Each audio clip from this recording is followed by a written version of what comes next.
The Galaxy S4 internals get detailed. Samsung announces a Passbook-Like wallet service, and Microsoft says that Windows Phone 8 won't be as bad as 7 when it comes to upgrades. I'm Jaime Rivera, and I'm in desperate need of a cappuccino right now. This is Pocketnow Daily.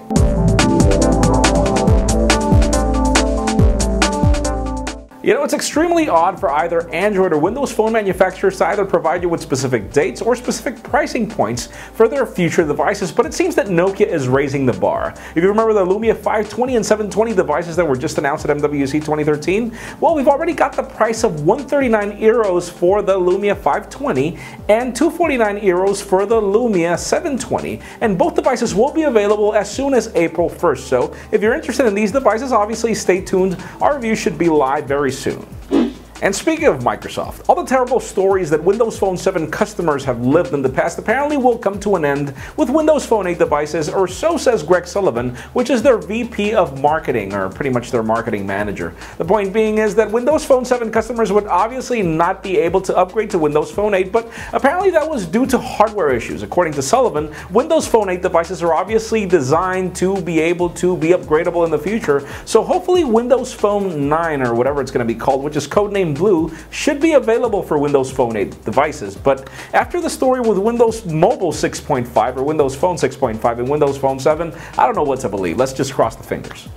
Now let's talk about some NWC oddities. Last year, Anton and I both noticed in Barcelona that there was this NEC prototype device that allowed a dual screen UI, meaning you have a hinge that allows both screens to match together to make just one screen, pretty much turning the device into a tablet, sort of like what the Kyocera Echo tried to do, even though it eventually became one of the worst gadgets ever, at least on our list. And well, this NEC Medias W device is now available, and Tony and Michael were both able to film this device at NWC 2013, so make sure you hit the links in the description, follow the video. It's kind of an interesting device, not sure I would recommend though, but obviously there are more NWC 2013 videos, so make sure you hit the links for the full playlist downstairs.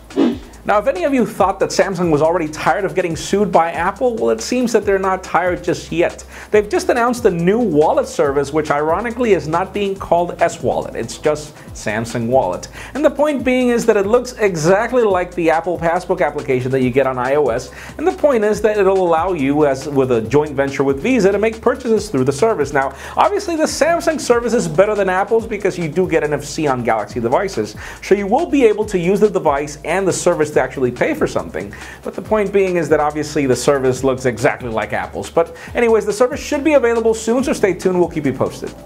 And finally, for the, well, I don't know if I should call this interesting news of the day. Apparently the Galaxy S4 will retain the same processor strategy as the Galaxy S3. You'll get one processor in the United States and one processor in Europe, meaning you'll get the Snapdragon 600 in the United States, which we already noticed that in the HTC One breaks a lot of records when it comes to speed, and then you'll get the Exynos 5 octa-core processor in Europe. Yes, you'll get 8 cores in Europe and quad-core processor in the United States. So it's really hard to know if one device will be better than the other, but we did notice that there were some minor differences in the Galaxy S3 with the different processor types. So that leads me to the question of the day. Does it bother you that the phones in Europe have different internals than the phones in the United States, or vice versa? In my particular case, I don't care which processor I get as long as I get LTE, but obviously your case could be different, so leave us a comment down below. Of course, if you want an earlier scoop of everything that's happening in the smartphone and tablet world, make sure you follow us on Pocketnow.com or subscribe to our YouTube channel as well. Please give this video a thumbs up if you like what you saw. I'm Jaime Rivera. Thanks for watching. See you tomorrow.